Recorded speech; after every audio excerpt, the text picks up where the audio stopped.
funny thing was is that the bus met us there. It was in the parking lot with the other buses. Like, we're saying hi to all the homies. Dance is loading in. Yeah. Like, we went and we were all standing on the stage, like, looking out, like, at this big-ass venue with all these chandeliers and shit. And we're like, this is going to be tight. Yeah. And then the owner of the venue comes out and is like, sorry, bro. Shut it down. Yeah. Hey, if you're new to the channel, hit the subscribe button. If you have any comments or suggestions, hit us up at worshipandtributenerd@gmail.com. And don't forget to mash the like button and the bell, so every time we post a video, it'll notify you. This week on the show, we catch up with my old friend Danny Hauser from Wahl of Maya. Worship and Tribute Nerd.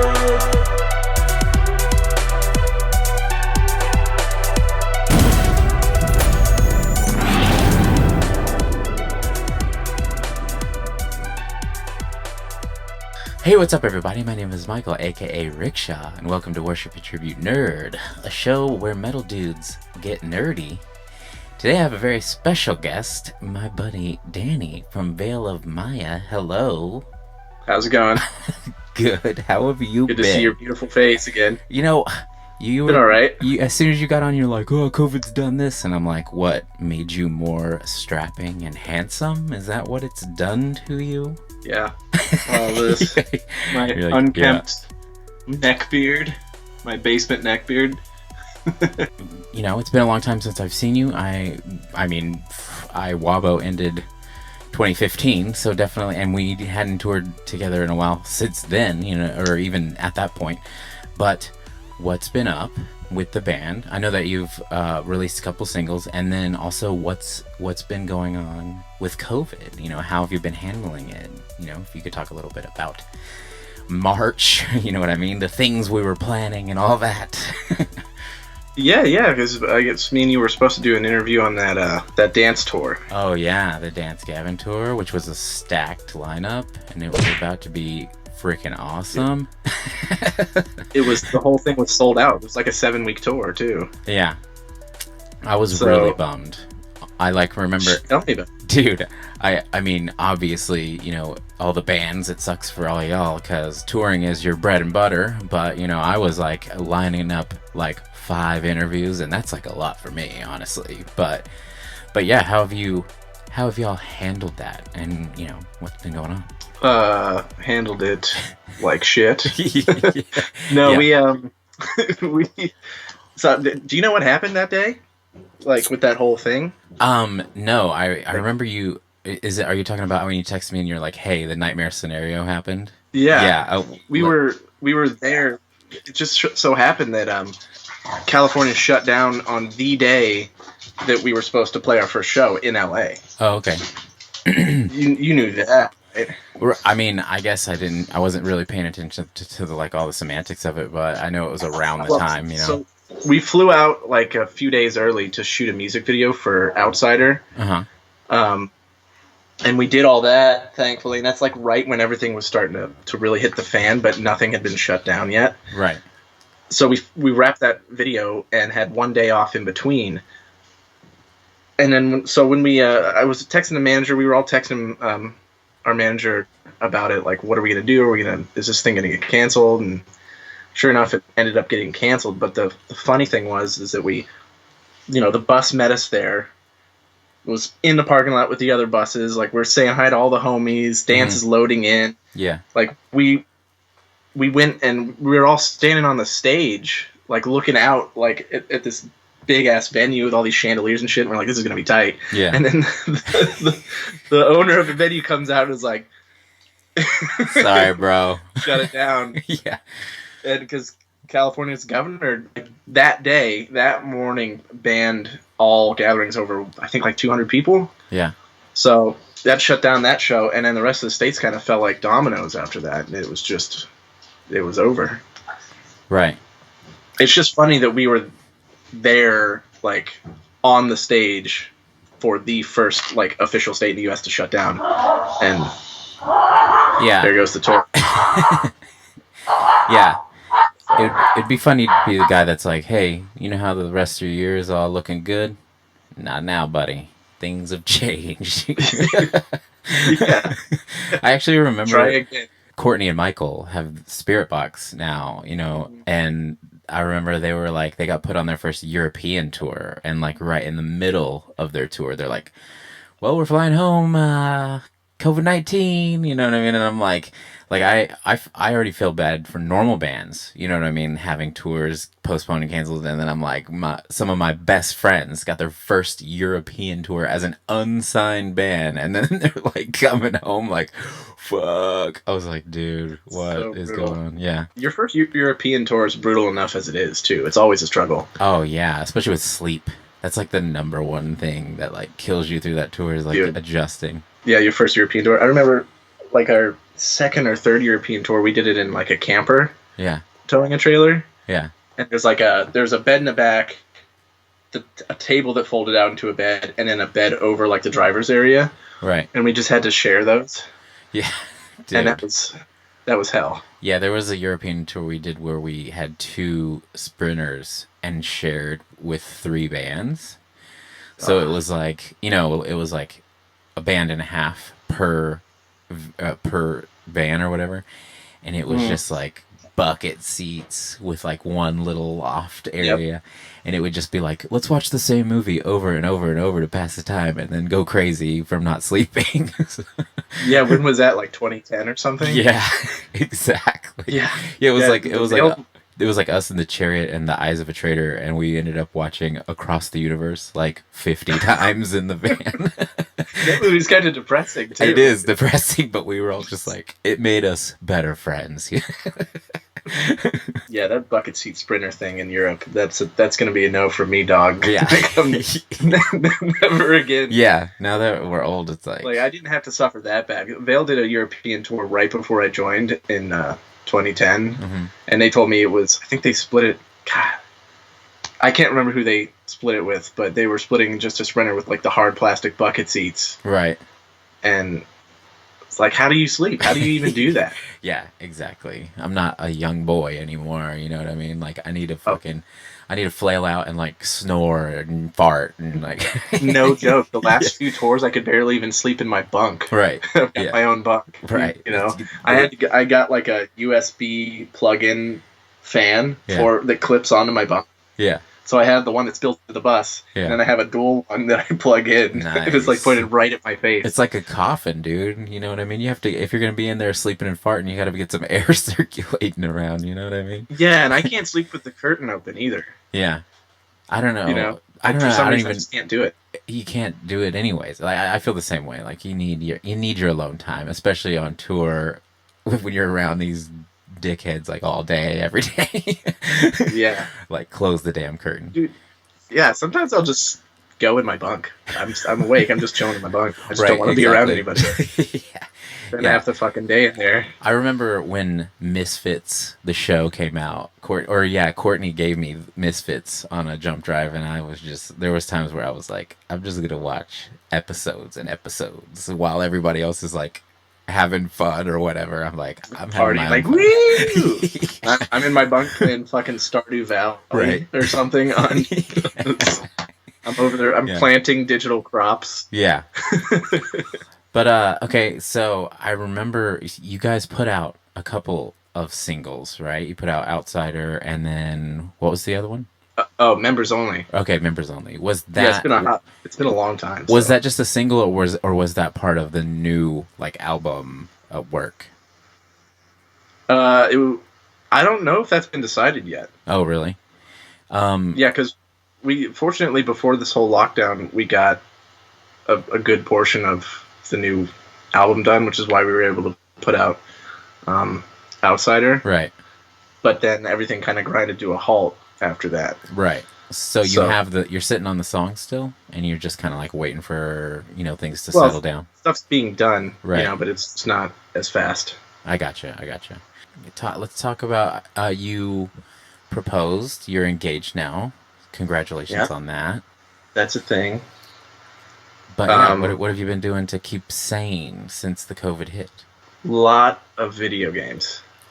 Nice. And I've been helping out at Molly's bar too. She's been working pretty much through this whole thing. I mean, we had all the bars and restaurants shut down for like a couple months around here, and then it was either go back to work or lose your business. So she's been working pretty steady. I'm definitely an Xbox guy. And everyone hates me for it. I mean, Lucas hates me for it. I feel like what is Lucas, PS4 or PlayStation? All the way. Right. I mean, he's got both, I'm pretty sure, and I have both. Okay. But my PS4 is like a paperweight, basically. I can't remember the last time I turned that thing on. Yeah, I'm actually a PlayStation person, but see, I have my reasons, which, you know, I'm sure that you have your Xbox reasons. I'm guessing if you're an Xbox player, do you play first-person shooters? Yes. Yeah, see, okay. So I am not a first-person shooter guy. I'm like a fighting game guy. So then that explains PlayStation controller. You know what I mean? Well, the Xbox controller is just so much more, like, ergonomically... I don't know. It just feels better to hold an Xbox controller. Right. Unless you're playing a fighting game. Yeah. See, because I mean, we're going to have this debate. No, I got really into MK11, but and MK10, but I'm not much of a fighting game guy other than Mortal Kombat. Right. I've always been most fighting games, but Mortal Kombat is my main. But it to me, it's just there's something about that direction pad. You know what I mean? The direction pad with the individual sections. You know what I mean? It helps you do like diagonal moves and stuff like that a little bit better. As to where the Xbox one is just like one big button that clicks different ways. So then it gets like real clicky when you're trying to fight and stuff. Yeah, I've got the Elite controller. Tight. Which I've been playing with the Elite controller so long that I actually can't use a normal Xbox controller anymore. For real? Yeah, because I mapped, you know how it's got the 4 under paddles? Yeah. The Elite? I mapped them to A, B, Y, and X, so all the face buttons. Uh-huh. So now I can only jump, like, tickling the bottom of the controller. Yeah. You know what I mean? Yeah. But what are your games? What's your main games? You were breaking up like crazy. Destiny 2. I got really into Warzone, like COD Warzone for a while. Nice. That new Destiny expansion just came out, but I haven't actually gotten a chance to play it yet. Okay. That's mostly what I've played recently. And I got the new Assassin's Creed too. Do you do like any movies and shit? Like what series? Do any TV shows or anything like that? Oh, dude, I've been burning down Netflix. Shit, we watched so much shit I can't even remember. Right. New Queen's Gambit's pretty tight. The new Hill House. It's not that new, actually. Right. Both the new Haunting of Hill House is on Netflix. Those are sick. Yeah. The second one, a lot of people have been giving it shit, but honestly, I thought it was pretty dope. Maybe that last episode, you know what I mean? That was kind of cheesy. I'm only halfway through it. Okay. Shit, my bad. Spoiler alert. I mean, you name it, I've probably watched it by now on Netflix. Well, I've been really into Mandalorian. You do Mandalorian? Yeah. I'm caught up except for the one that just came out this Friday. Haven't seen that one. Oh, yeah. I accidentally watched it twice already, so that's dope. I'm such a late night person, and I work at a bar, so like it's like 2 a.m. or something on Disney Plus on a Thursday. I'm like, time for Mandalorian, bro. Like, let's crank that. Yeah. Crank the speakers. That's how Molly is. She her bar closes at 2 a.m. Right. So she gets home at like 6 after cleaning and hanging out. So I'm pretty much on the whole nightlife thing too. Being up at noon is early. So let's talk about some old tour life. Do you remember that? Remember those times when we lived outside of our houses? Barely. Barely. Dude, I woke up thinking the other day, I was like, I don't even feel like I'm in a band. This is fucking weird. Dude, the funny thing is, like, since COVID, I've, like, me and a friend started writing music, and we're like, let's start a new band, whatever, everything, can open, and, like, have shows and stuff. I'm like, yeah, it's been fun. So, I mean, as COVID has been a pain in the ass, it's, like, opened a lot of doors for having time to do stuff and have new projects and stuff, you know what I mean? Yeah, I started brewing again, which is awesome. Nice. I used to brew before I started touring. I wanted to do that professionally, but then I kind of started touring full time.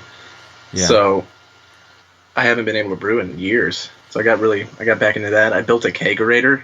Nice. Which is pretty tight. Hell yeah. I've got a whole keg set up. It's not a small setup. Right. What kind of beers do you like to brew? I've been brewing them all, man. I'm a big IPA guy, but I've just been brewing everything so I can keep my friends drunk. Right. Yeah, I brewed a. Go ahead. I brewed a dandelion shandy. Okay. And I went out and foraged like 4 pounds of dandelions. Nice. Like a fucking frontiersman. Yeah. It was delicious. I recently started working at a craft beer bar. So now I am like, opposed. I still like to drink cheap, shitty beer, but now I know more, and I'm like, know about. And I recently, I used to hate IPAs. Like one of my buddies would be like, "Dude, try this," and I'm like, "Ugh, it's too bitter. It's too strong. It's like too thick. You know what I mean?" But since I started working at this craft beer bar, hazy IPAs are killing it. Like every hazy that comes in the door, I'm like, "Oh man, it's so good." First IPA that I brewed was a hazy grapefruit IPA. Nice. Grapefruit's not my favorite, but I would drink yours. It goes really well with the hops. Right. I feel you. Grapefruit people taste. But I most recently brewed a gingerbread stout. Dude, that sounds delicious. If you get Hardywood gingerbread stout, you got to try it because it's really, really fucking good. The thing that makes me mad about craft beer is like there's so many names for like every different kind. It's like the left eye IPA, left hand, like bottom of your foot IPA, milk stout. And I'm like, I get crazy because like people are always like or asking about this or asking about that, and I'm like, dude, sometimes I'm like, I don't even know. I don't know what there's like an There was at one point there was an umami. And then there was a daddy juice box. So like it would be people would be like, "Can I sample the mommy? Give me daddy's juice box." And I'm like, these names got me feeling weird. Yeah. Man, I've got some pretty good names for my beers, but I don't want to give them away. Oh, really? Beers are running out. I was thinking about copywriting them. I've got some really good ones. Nice. I'm pretty good at coming up with stupid ass names. So I'd probably be right there on your list of idiot beer names. Look, if it's clever, it's clever though. You know what I mean? Because I dabble in the name making up game. You know what I mean? And I thought me and some friends were like, it'd be sick, a wrestling themed sandwich place, right? And okay, it could be called Slammies, right? And then and then inside, like the walls are painted like with the rope of the wrestling ring around you, so it just like feels like you're in the middle of the ring when you're in the restaurant. And then you have like you could get like the Hulk Hoagie and the Macho Ham Randy sandwich. Dude, that's so good. Yeah, we came up with a whole menu, but I have this friend, Justin Beasley, shout out. He was like a director for a lot of our music videos, and like I swear every idea I ever just bring up with him, he's like, "Well, you got to make sure that that's copywritten, and you got to make sure this and that." I was like, "Dude, I'm just trying to get a laugh out of you, man. Like maybe this will someday be invented, but just laugh about it." He's like, "No, somebody probably already did that, and they probably already copywritten it, and like, dude, you need to come up." Dude, that's the same thing I did. It's like my fiance's brother. Like I tried to hit him with all those names, and he did the same thing. Right. I got a chuckle out of him, but I was like, dude, I mean, yeah, I do need to copyright him probably, but it's like I'm just riffing. Give me something here, right? That's fucking hilarious though. The Macho Ham Randy sandwich. Oh yeah. There was like let me think of some other ones. There was the Kane Club. Kane was my favorite. Really? Nice. I feel like you could do something with Undertaker. Come on, there's got to be something there. It's begging for it. Gotta be something. I know that I had this list going on, but it's on my phone, and I'm using my phone as my camera. The Underbaker. Right. Got baked chips on it. Honestly, the story behind the Macho Ham Randy sandwich was like when so good. when Iwaba was in Russia, and we took like the Moscow to St. Petersburg night train, and the Hogwarts train from hell. Yeah. Yeah, but at that point you're delirious because you'd flown to Russia and you played a show and you're like, and then you're like, they're feeding you fart soup with a side of vodka. You know what I mean? Yeah. And then legit, right? You had the exact same experience that we did. Yes. But yeah, we were on that train and it was getting weird. We were just like riffing and trying to make each other laugh and stuff. And I said, man, I want to dress up like Macho Man for Christmas. And I said Christmas on accident. So then we started being like, how funny would it be if instead of Santa, it was Macho Man every year? And he's like, I got you for 3 minutes of present time. Come here, kids, open your presents. And then eventually, by the end of the night, it became Macho Ham Randy Sandwich. So tell me where like riffing jokes turns into that, you know what I mean? Dude. But yeah, actually Adam from Oceano came up with Slammies. He was like, Slammies, dude. That would be the name of the place. I was like, yes. That's fucking good. Yeah. Slammies. Yeah. Dude, fuck that. Honestly, I think you gotta do that. Yeah, let's get some investors. You know what I mean? Angels. Where's the angel investors at? Bro, you could come down and play Kevin Nash. Here we go. What if every wrestler, like every person that worked there, had to be themed as a wrestler, right?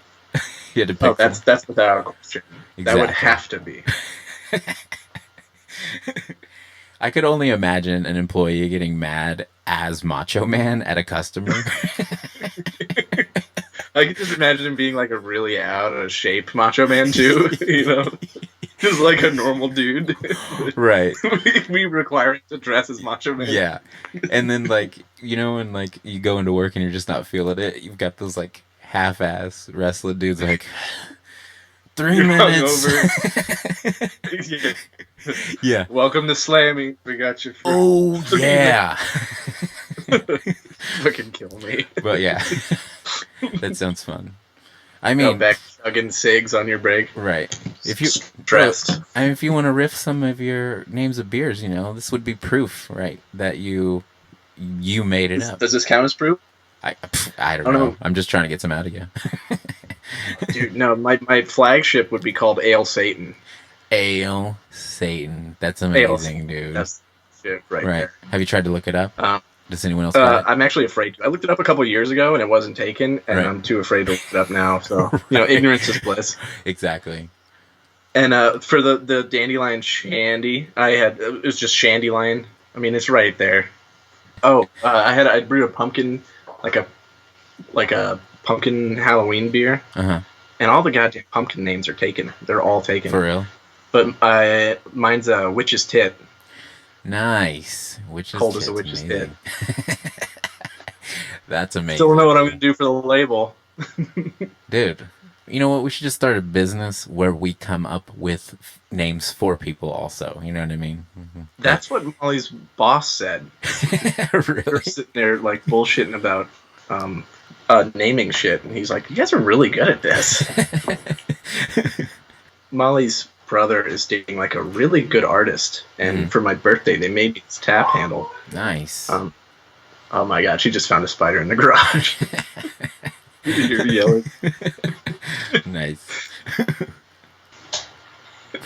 Can you see this? Yes.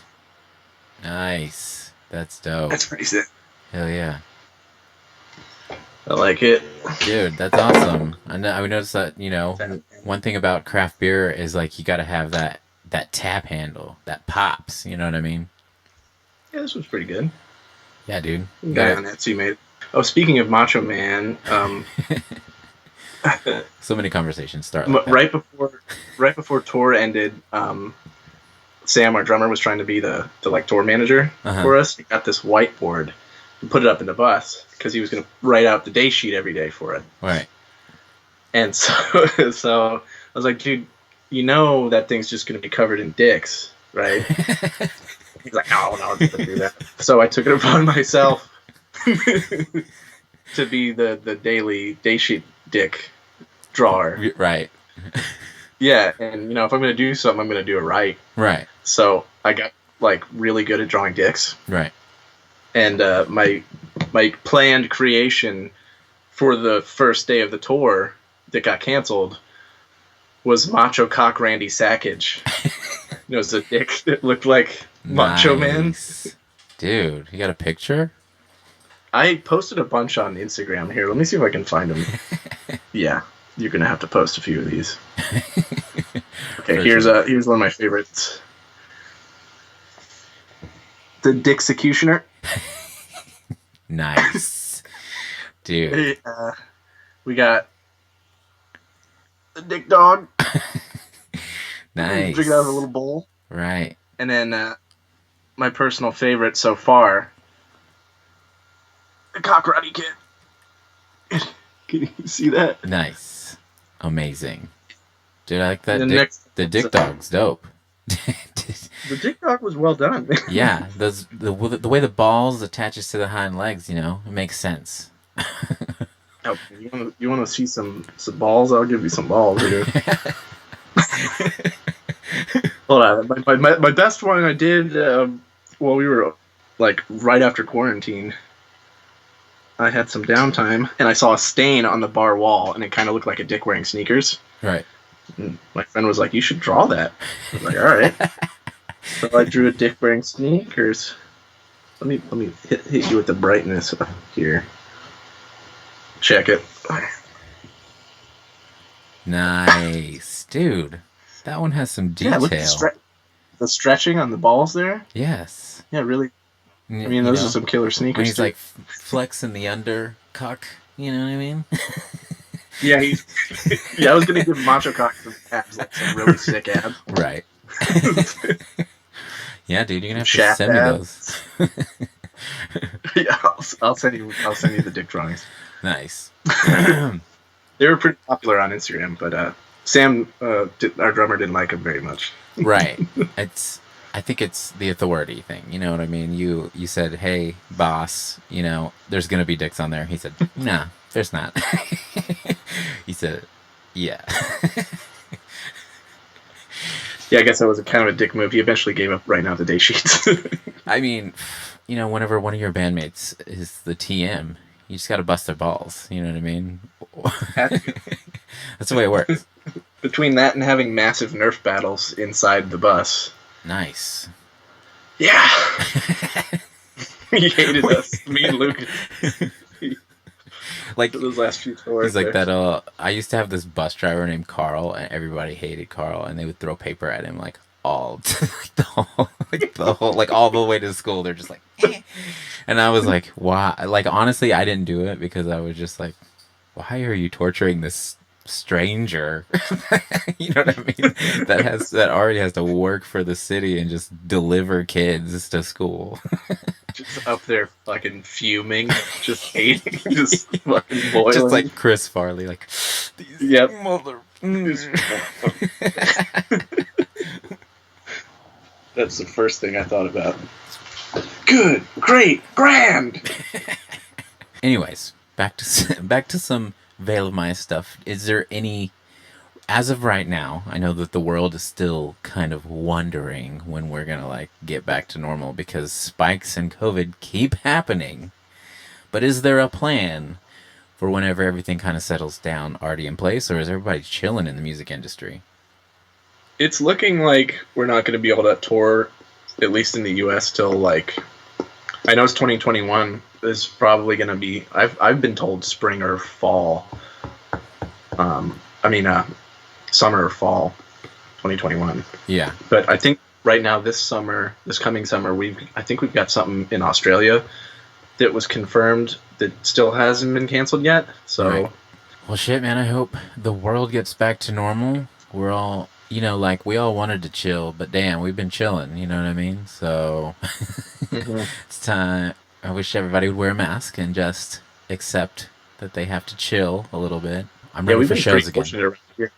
What's that? As far as the whole mask thing, in Nova, yeah, you don't get a lot of non-maskers here.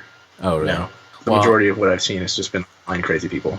Yeah, well, and I do live in Texas, so there are still people that will sit at my bar and say that they have asthma and say they still don't believe in it, And then I'm like, hey, we've even had people here literally at the bar you're at that have had COVID, and we've shut down in the past. And dude, just like, I don't know, man, doesn't seem real. Like, okay, But well, you can't get through stupid people, man. I know. Just can't do it. We live in a crazy world. My best friend's cousin died like 2 weeks ago from it. That sucks. Yeah, brutal. Well, so it's real. Yeah.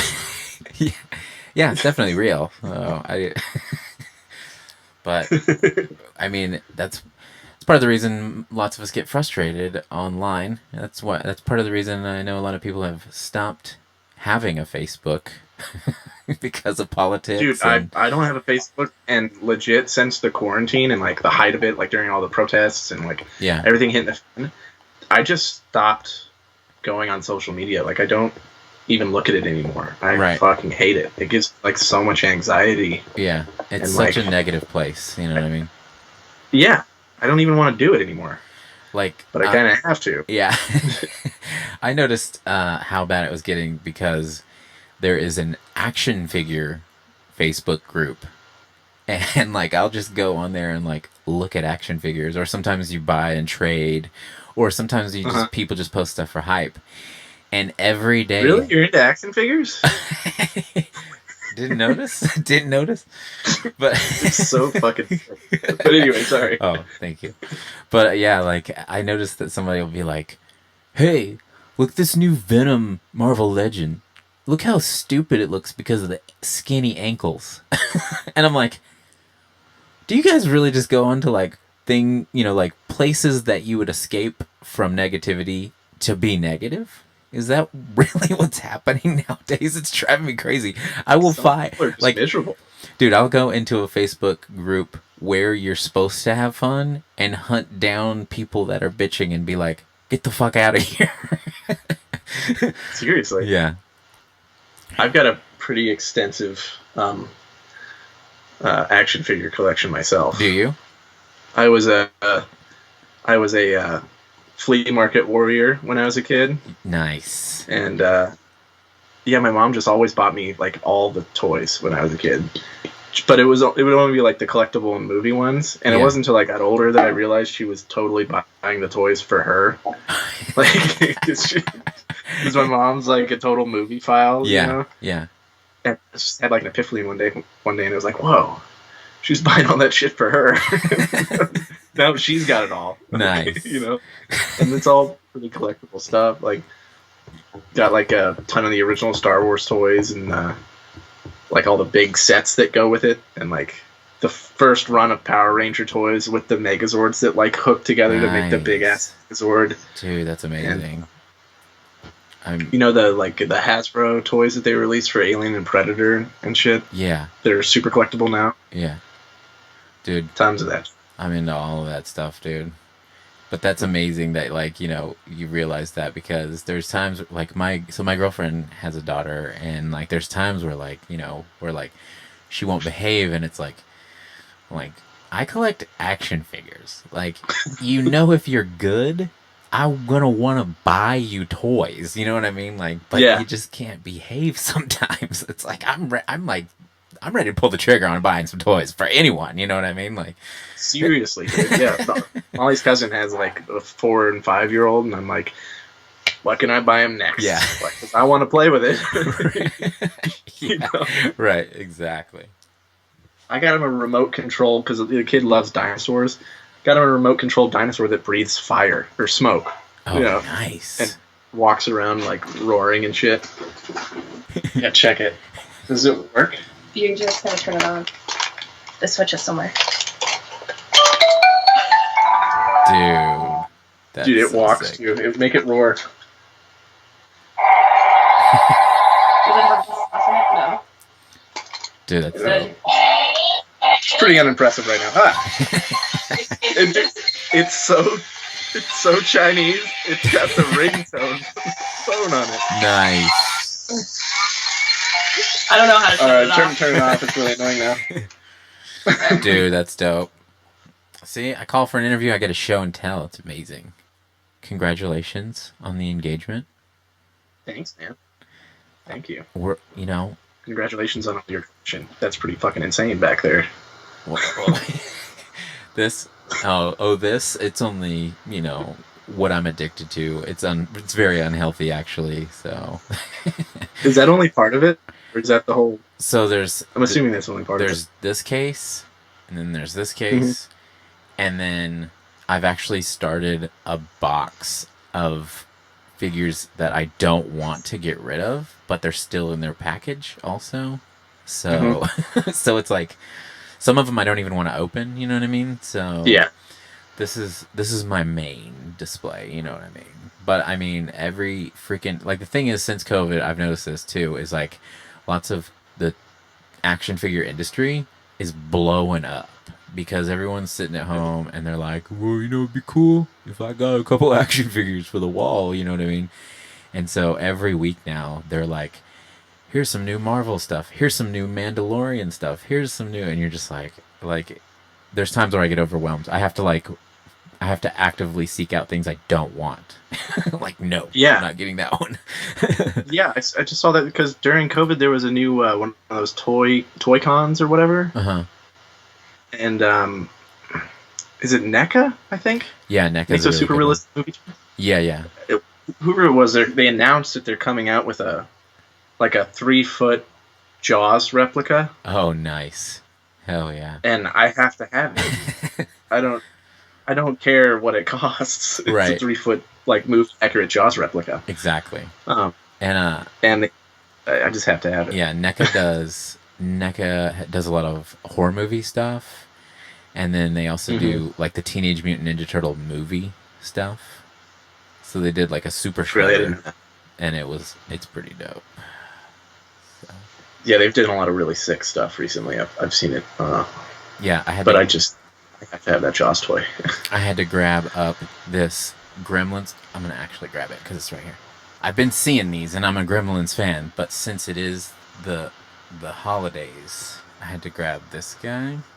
Oh, so good. That comes with the little festive Santa Claus outfit with the fake beard and everything.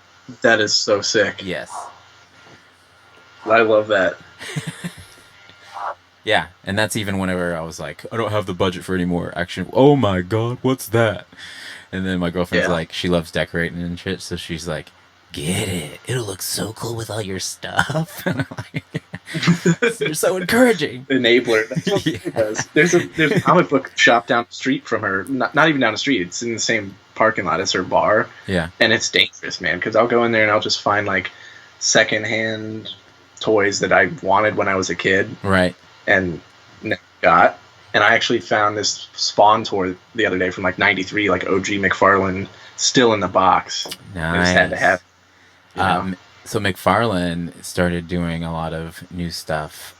He got DC licensing, and then he with that came Mortal Kombat 2 because they're affiliated with Warner Brothers. So he started doing Mortal Kombat action figures, in which Spawn was on Mortal Kombat. So then we got a Spawn Mortal Kombat figure, which was dope. So yeah, I'm a huge McFarlane fan. Hell yeah, that dude's smart as hell. Yeah. But yeah, I mean, we've been going for a while. It's been fun. There's gonna be a lot of cool stuff. And thank you so much for being on. Thank you, man. This is fun. Yes, and if there's any encouraging words you want to tell everyone to stay sane for the rest of this till live shows return. Oh, right now? Yeah, right now. Right now. Don't give up on us. We're trying. Yeah. Don't forget about your favorite bands, because they're hurting too. Yeah, go buy a hoodie. Yeah, go buy a hoodie or something. Yeah, it's about to be cozy time. Maybe not in Texas. It's gonna be 3 days worth of cold weather, but I'm gonna buy some hoodies. Yeah. Buy one anyway. Leave us a comment. Tell Danny what your favorite Veil of Maya song is. Or if you have any comments or questions, hit us up at worshipatributenerd@gmail.com. Thanks, Danny, and have a good night. See you later, nerds. Thank you, dude. See you guys.